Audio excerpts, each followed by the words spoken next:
history. And so that no one history is actually valid over the other, that altogether, somehow, they give you a closer understanding of who God is and what our relationship to God is.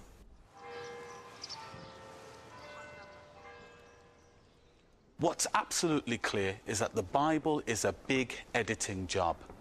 Rather than having one author, Moses, there are 4 anonymous versions, J, D, E, and P, and they arise from different parts of Israelite society. Worse still, there are different opinions on how God behaves. And to top all of that, theologians and academics have known this for some time, but the details haven't filtered out into the churches, and you've got to wonder why.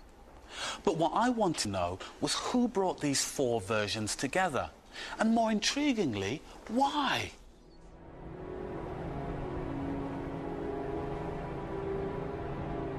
Archaeology has pinpointed when the 4 sources of the Torah, as the Jews called the books of Moses, may have come together. Many of the buildings on the city of David were built at the end of the 8th century BC. And in those 8th century layers, the archaeologists found a lot of inscribed jewels, which were used for sealing letters and marking property. Real hard evidence of the widespread literacy needed to edit a complex book. By that time, the northern kingdom of Israel had been swept away by the Assyrian Empire. The small southern kingdom of Judah came into its own.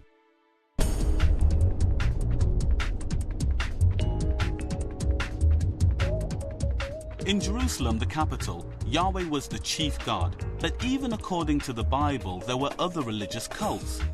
Is this the background to the creation of the Torah, a book to unite a divided community with different religious traditions?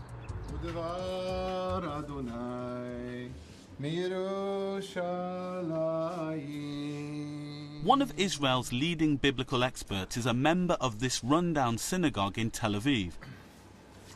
I do believe that, let's say, most of the Torah, the 5 books of Moses, the scroll that we are holding right now, was written in the 7th century.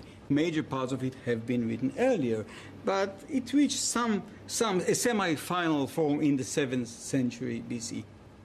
Zakovich's evidence comes from the Psalms, the Old Testament's hymn book, which scholars believe was written before 586 BC, when the kingdom of Judah was destroyed. When I read Psalm 78, which believes still that Judah will last there forever, I can see that the author of this psalm is actually making a great mosaic. He is using different traditions from the Torah for different documents, J, E, D, and P. And all of them, I can trace the footprints of all 4 of them in this psalm, for instance. These are the verses about the man down from heaven. And here again, he combines the tradition from Exodus and the tradition from the book of Numbers. He is very free about it. To tell the story of the Israelites, the author of the psalm is deliberately choosing episodes from all 4 sources and weaving them together into a single story.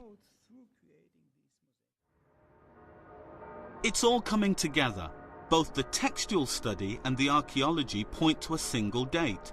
The Old Testament as we know it goes back to the end of the 8th or the 7th century BC. But why then did the 4 different writings converge? And why in Jerusalem? The Bible itself tells us. The king in Jerusalem at the time was called Hezekiah, and he started a religious revolution all about a new idea of God. He removed the high places and brake the images and cut down the groves and brake in pieces the brazen serpent that Moses had made. For he clave to the Lord and departed not from following him. So Hezekiah outlawed the other cults and brought in monotheism, the belief in one God. And the Bible had to hard sell the idea. We are talking about 2 great kings. One of them was Hezekiah, the second one was Josiah. We, the kings of Jerusalem, decide what's legitimate and what's not legitimate. You can't worship God any way you want. There is no room anymore for many different temples all over the country, but there is one specific place, which is Jerusalem, where you should worship God. So the Bible is about establishing one God and one Jerusalem temple. But the various original versions had tales that weren't quite on message. So why didn't the Bible writers just get rid of them? Whenever a text was written down, people believed that it was a holy text, they should preserve it. Even when they didn't agree with it, still they preserved it. But who actually wrote it down? We are talking about a very thin layers of intellectuals who know the traditions, who know the writings of each other. They interpreted one another when they didn't agree with one another. So let's say that a person wrote a piece of D in his own times. Then comes a person who represents the school of P, the priestly code, who doesn't agree with what has been written by the D writer, and he writes his own piece, interprets it, and it goes on and on and on, this dialogue. And this way, the Torah kept growing and becoming bigger and bigger, like a snowball.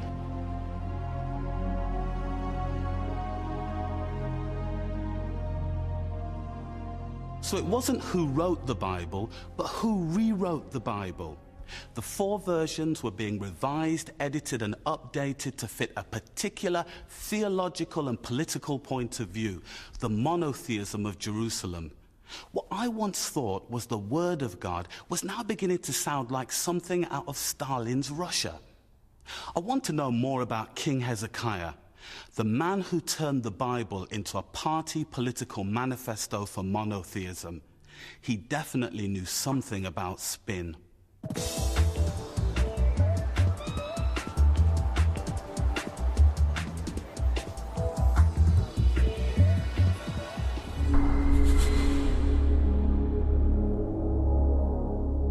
In Hezekiah's time, the most fearsome conquerors were the Assyrians, and in the heart of the British Museum is a dramatic sculpture of the Assyrian attack on one of Hezekiah's towns, Lachish. The episode is mentioned in the Bible, but also in Assyrian records, so we can check the spin. According to the sculpture, it was a hard-fought victory for the Assyrians. They have battering rams here, with a great spike on the front here. These square blocks here are probably bits of masonry from the battlements and from the structure here, raining down on the Assyrians, throwing everything at them in order to prevent their attack succeeding. The biblical account tells us that the Assyrians also went to the capital city of Jerusalem. And the biblical account tells us that for some reason the Assyrians were smitten in the night and withdrew. And this was therefore claimed as a great victory then for Judah and for Hezekiah.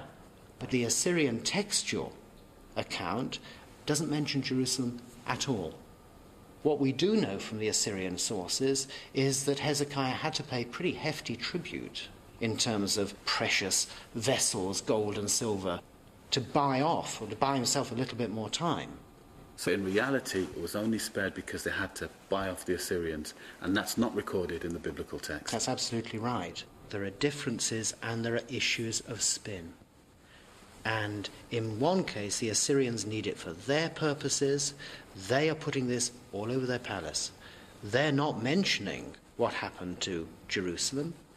As far as the Judahites are concerned, they needed this to turn it into a great victory, so that Hezekiah comes out as the great champion. All this was more than 2,000 years ago. The Bible's promoting Hezekiah's Judaism, but it's not the Judaism we know today. It's already a monotheistic religion. He really cleaned the temple and got rid of all the popular elements. But still, it's not Judaism, of course, the way we practice it here in this synagogue. What's surprisingly modern is the system of tithes or taxes which supported the temple. There are passages